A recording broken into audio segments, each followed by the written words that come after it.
بسم اللہ الرحمن الرحیم۔ السلام علیکم۔ کہانی ہب آفیشیل میں خوش آمدید۔ آج پھر دوستوں میں آپ کے لیے ایک بہت ہی اچھی اور سچی کہانی لے کر آئی ہوں۔ نئے آنے والے دوستوں سے گزارش ہے کہ وہ میرا چینل کو سبسکرائب کریں اور بیل آئیکن کو پریس کریں۔ تو چلیں بڑھتے ہیں کہانی کی جانب۔ آج سے کئی سال پہلے جب ابو امی کی نئی نئی شادی ہوئی تھی، اس وقت ابو ایک ٹھیکیدار کے پاس مزدوری کرتے تھے، جس کی وجہ سے اکثر رات میں دیر سے گھر واپس آیا کرتے تھے۔ سٹاپ سے اتر کر آنے کے لیے کافی پیدل چلنا پڑتا تھا۔ پہلے میدان آتا تھا، جسے کراس کر کے روڈ کے ساتھ گلیوں کا سلسلہ تھا۔ انہی گلیوں میں سے میدان کے عین سامنے والی گلی میں ہمارا گھر تھا۔ کہا جاتا تھا کہ اس میدان میں کچھ عصبی چیزیں ہیں۔ آبادی سے پہلے یہ میدان جھاڑیوں سے آباد تھا، اور آبادی نہ ہونے کی وجہ سے لوگ اپنے مردوں کی تدفین اسی میدان میں کیا کرتے تھے۔ جو لوگوں سے یہ علاقہ آباد ہوتا گیا تو حسب ضرورت جھاڑیاں صاف کر دی گئی، مگر وہ میدان پھر بھی آسیب زدہ رہا۔ اس علاقے کے مکینوں کے ساتھ بہت سے ناقابل فراموش واقعات پیش آتے رہے۔ ایک ایسا ہی واقعہ میرے ابو کے ساتھ پیش آیا۔ ایک رات ابو کو کام کرتے کرتے دیر ہو گئی۔ تقریباً اس وقت 2:30 سے 3 بجے کا وقت تھا، یعنی پچھلے پہر۔ ابو روز کی طرح اس دن بھی سٹاپ پر اترے اور گھر کی جانب تیز قدموں سے بڑھنے لگے، اور جیسے ہی انہوں نے میدان میں قدم رکھا تو ان کو ایک چھوٹے بچے کے رونے کی آواز آنے لگی۔ ابو کافی گھبرا گئے کہ اس وقت ایک چھوٹا سا بچہ کیوں رو رہا ہے؟ کہیں اس بچے کے ساتھ کچھ برا تو نہیں ہوا؟ کہیں کوئی اسے چھوڑ کر تو نہیں چلا گیا؟ ابو ابھی اسی سوچ میں تھے، اور ان کے کاندھے پر ایک ٹول باکس بھی تھا۔ کام کرنے کے لیے ابو ٹول باکس اپنے ساتھ لے کر جاتے تھے، جو کہ کافی ہیوی تھا۔ ابو نے آواز کا تعاقب کیا تو کیا دیکھتے ہیں کہ میدان میں ایک چھوٹا سا بچہ بری طرح سے رو رہا ہے۔ وہ بچہ بہت چھوٹا تھا، بہت ہی چھوٹا بچہ اتنی رات میں میدان میں اکیلا کیسے ہو سکتا ہے؟ ابو اسی خیال اور ششوپن میں تھے، لیکن ابو کو سمجھ نہیں آ رہا تھا کہ وہ اس بچے کی مدد کیسے کریں۔ اتنی رات میں اس بچے کو اکیلا روتا پلکتا چھوڑ کر کیسے جائیں؟ بہرحال بہت سوچنے کے بعد ابو نے فیصلہ کیا کہ اس بچے کی مدد کرنی چاہیے، اور صبح ہوتے ہی بچے کو اس کے والدین سے ملوا دیا جائے، یعنی پولیس کی مدد سے بچے کی مدد کی جائے۔ ابو متواتر سوچ رہے تھے کہ پتہ نہیں اس بچے کے ساتھ ایسا کیا ہوا ہوگا، اسے کون یہاں چھوڑ کر چلا گیا، اس کے ماں باپ کہاں ہوں گے، ان کے دلوں پر کیا بیت رہی ہوگی، وہ کس حال میں ہوں گے۔ اتنے سوالوں کے ساتھ ابو اس بچے کی جانب بڑھے، اور جیسے ہی ابو اس بچے کو گود میں اٹھانے لگے تو کیا دیکھتے ہیں کہ وہ بچہ آہستہ آہستہ بڑا ہوتا چلا گیا۔ ابو اس کے بالکل قریب کھڑے تھے۔ ابو کے کاندھے پر ہیوی ٹول باکس بھی تھا۔ ابو تو وہیں ساکت کھڑے ہو کر اسے دیکھتے رہے۔ وہ اپنی جگہ سے ہل بھی نہیں پا رہے تھے۔ ایک چھوٹا سا بچہ اچانک اتنا بڑا کیسے ہوتا جا رہا ہے؟ اتنا بڑا کہ اس کی لمبائی کا اندازہ لگانا اب تو ابو کے لیے ناممکن سا ہو گیا تھا۔ وہ تو حد درجہ بڑے سے بڑا ہوتا جا رہا تھا۔ ابو کی سانس حلق میں اٹک چکی تھی، جسم انتہائی بھاری ہو چکا تھا۔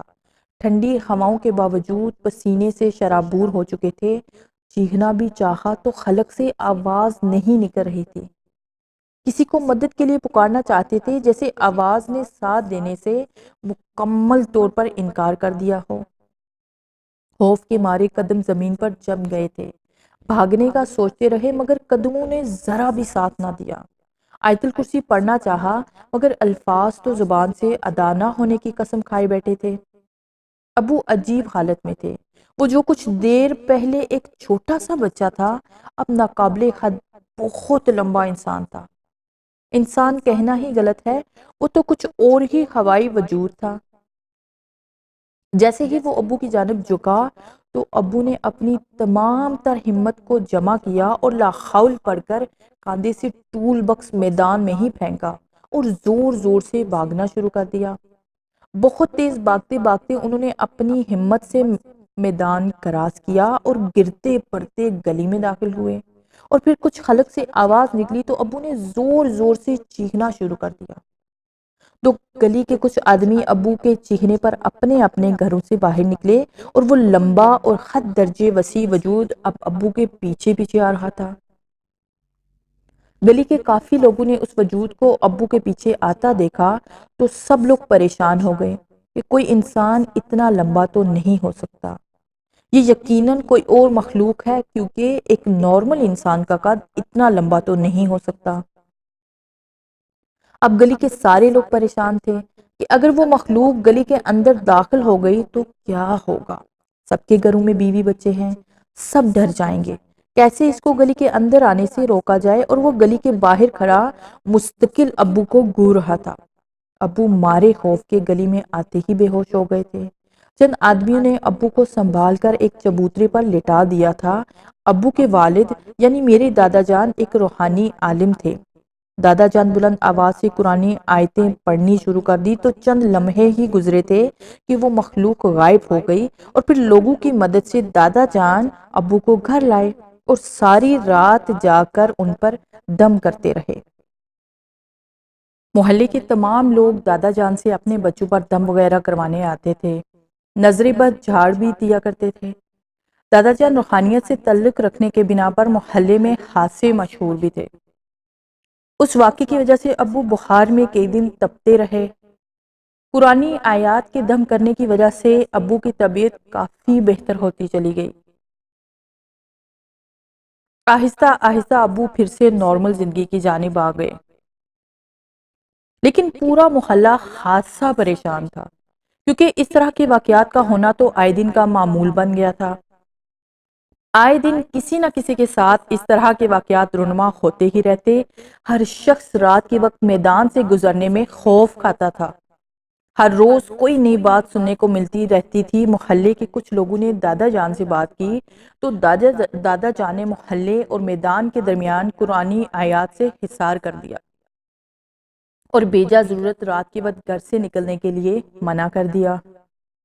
جہاں تک میں اپنے ابو کو جانتی ہوں، وہ ایک سچے اور نمازی انسان ہے اور کافی بخاتر بھی ہیں۔ ابو کا اس وقت کام کچھ ایسا تھا کہ رات دیر سے ہی گھر آنا ہوتا تھا اور راستہ وہی تھا کہ میدان سے گزر کر گلی میں آنا پڑتا تھا۔ میدان سے گزرنے سے پہلے ابو آیت الکرسی کا بدنی حصار باندھتے اور قرآنی آیات کا ورد کرتے ہوئے گزرتے۔ جاگتی آنکھوں سے بہت سی نادیدہ مخلوق سامنے نظر آتی، مگر قرآنی آیات اور حصار کی وجہ سے ابو کا کچھ بھی نہیں بگاڑ پاتی تھی۔ اس طرح کی مخلوق کو اپنے سامنے دیکھنا اور اسے بدتریج خوفناک ہوتا دیکھنا، یہ بلا شبہ ایک بہادر انسان کا ہی کام ہے۔ بہرحال میرے ابو کے ساتھ جو واقعہ پیش آیا وہ ناقابل فراموش ہے۔ محلے کے لوگ اس واقعے کے چشمدید گواہ ہیں، کیونکہ انہوں نے خود قد آور مخلوق کو ابو کے پیچھے آتا دیکھا تھا۔ اب اس واقعے کو کافی برس بیت چکے ہیں اور یہ علاقہ بھی کافی ڈیولپمنٹ ہو گیا ہے۔ اس میدان میں اب عید کی نماز پڑھائی جاتی ہے۔ اب وہ میدان عیدگاہ صلاح الدین گراؤنڈ کے نام سے مشہور ہے۔ میدان کے ایک کارنر پر ایک سکول ہے۔ اب تو وہ سکول بھی کافی پرانا ہو گیا ہے۔ ہاف ٹائم کے وقت بچے اسی گراؤنڈ میں کھیلتے ہیں جو کہ پہلے وقت میں قبرستان ہوا کرتا تھا۔ یہی وجہ ہے کہ اب بھی رات کے وقت اس میدان سے گزرتے ہوئے خوف محسوس ہوتا ہے اور کئی بچے تو ڈر بھی جاتے ہیں۔ رات کے وقت گراؤنڈ سے گزرنے پر کافی گہما گہمی بھی رہتی ہے۔ لائٹ جانے پر محلے کے بے شمار لوگ میدان میں بنی کرکٹ پچ پر لے جاتے ہیں اور ٹھنڈی ہوا سے لطف اندوز بھی ہوتے ہیں، مگر پھر بھی خوف کا عنصر آج بھی اپنی جگہ قائم ہے۔ لیکن اتنی ترقی ہو جانے کے بعد بھی میری دوست جو کہ پڑوس میں رہتی ہے، ایک دن ہم بیٹھے ہارر واقعات کے متعلق باتیں کر رہے تھے کہ اس کا بھائی حماد آ گیا۔ ہماری باتیں سن کر وہ بھی بیٹھ گیا اور کہنے لگا، نینا آپی، چند دن پہلے میں رات کو اپنے دوست کے ساتھ فلم دیکھ کر آ رہا تھا۔ دوستوں کے ساتھ ہلا گلا کرتے وقت پتہ ہی نہ چلا کہ رات کافی ہو گئی تھی اور رات کا تیسرا پہر تھا۔ میں اور میرا دوست باتیں کرتے میدان میں داخل ہوئے۔ ہم باتیں کرتے ہوئے چل رہے تھے کہ ہم نے دیکھا کہ میدان میں سرخ جوڑے میں ملبوس ایک خوبصورت بہت ہی حسین عروق عورت کرکٹ پچ پر بیٹھی ہے۔ میں اور میرا دوست اس سجی دجی عورت کو 3 بجے کے وقت اکیلا بیٹھے دیکھ کر پریشان ہو گئے کہ وہ اکیلی عورت اس ٹائم میدان میں کیا کر رہی ہے۔ میدان میں تو شادیوں کے پروگرامز ہوتے ہیں، بہت خوبصورت میدان کو سجایا جاتا ہے، مگر آج تو ایسا نہیں لگ رہا کہ کوئی پروگرام ہو۔ ہم دونوں پریشان نگاہوں سے اس کی طرف دیکھ رہے تھے کہ اس ٹائم یہ عورت یہاں کیا کر رہی تھی۔ میرا دوست مجھ سے کہنے لگا، یار حماد، مجھے تو کچھ گڑبڑ لگ رہی ہے، یہ عورت ہے یا کہیں کچھ اور شے تو نہیں۔ میں نے دوست کو کہا کہ یار تو بڑا ڈرپوک ہے، ہمیں اس کی مدد کرنی چاہیے۔ ابھی ہم اسی بحث میں تھے کہ وہ عورت دلہن کا لباس پہنے ہم دونوں کے قریب آنے لگی۔ قریب آتے ہی اچانک اس کا چہرہ بگڑنے لگا اور دیکھتے ہی دیکھتے وہ خوبصورت حسین و جمیل عورت بے انتہا خوفناک شکل اختیار کر گئی۔ اس دلہن کا اتنا بھیانک چہرہ دیکھ کر ہم دونوں نے ڈر کے مارے بھاگنا شروع کر دیا۔ تیز تیز بھاگتے ہوئے ہم اپنی گلی میں داخل ہوئے اور گھر کا دروازہ بری طرح پیٹ ڈالا اور گہرے سانس لینے لگے۔ ہم بہت زیادہ گھبرا گئے تھے اور پھر کافی دنوں تک بہت تیز بخار بھی رہا تھا۔ اپنی دوست کے بھائی حماد سے یہ واقعہ سن کر میں حیران نہیں تھی، بلکہ اس سوچ میں مبتلا ضرور تھی کہ اتنے سال گزر جانے کے بعد بھی یہ معاملات ابھی تک قائم ہیں۔ ان تمام واقعات کو جاننے کے بعد میں اس نتیجے پر پہنچی ہوں کہ اس طرح کے معاملات کم تو ہو سکتے ہیں مگر مکمل طور پر ختم نہیں ہو سکتے، کیونکہ جب میرے ابو کے ساتھ کئی سال پہلے یہ واقعہ پیش آیا تو اس وقت جھاڑیاں اور قبریں مکمل طور پر ختم ہو چکی تھی، مگر معاملات قائم تھے اور آج بھی کچھ نہ کچھ ناقابل فراموش واقعات پیش آتے رہتے ہیں۔ اللہ تعالیٰ نے کئی جہان آباد کیے ہیں، ایسی مخلوقات کی بھی ایک دنیا ہے اور ہم انہیں دیکھنے سے قاصر ہیں، جانے انجانے میں ان مخلوقات کے روٹ جانے کا سبب بن جاتے ہیں، جس کی وجہ سے ہمیں پریشانی سے دوچار ہونا پڑتا ہے۔